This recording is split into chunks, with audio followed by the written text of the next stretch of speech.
Good afternoon to everyone.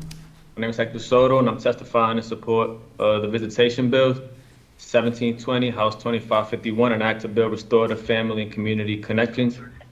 However, before I get started, I would like to thank the committee chairs, Chair Cahill, Cronin, and Vice Chair Rowe, and all the committee members for this opportunity.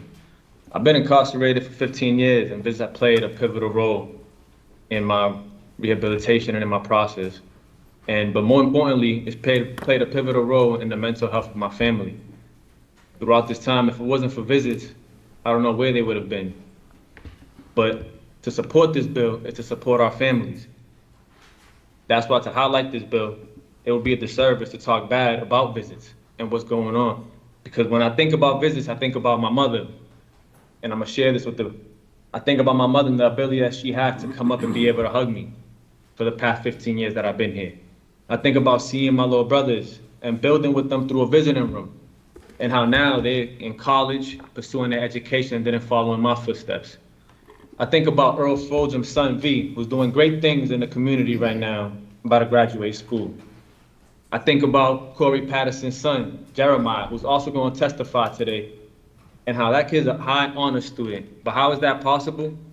Based off of the connections that he was able to make with his father throughout the visiting room. Countless days working on homework out there, doing everything since he was young. But the issue is that all that's coming to an end. So when we're thinking about this bill, we're thinking about how it supports our family, how it supports our loved ones. Because this isn't a bill about public safety. This is about reconnecting families, making sure that we are reuniting with our loved ones, and that our reentry back into society is lined up in the perfect way so that we don't reoffend. When we think about this bill, I ask that we put our families in front of this bill. That we think about how they are being affected, how their process is coming in here, the mental toll that this takes on them having to support their loved ones that's being in.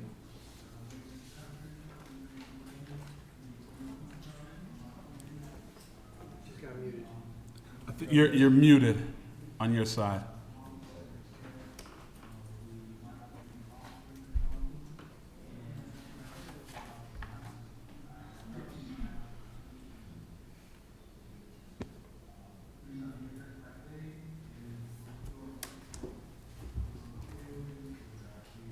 Can you hear me now? Perfect. So when it comes to this bill, I ask that the families be put first, that our loved ones be put first, because children are being discouraged from seeing their fathers, mothers leave here crying, wives don't want to come up no more, and that's not what we want for our families.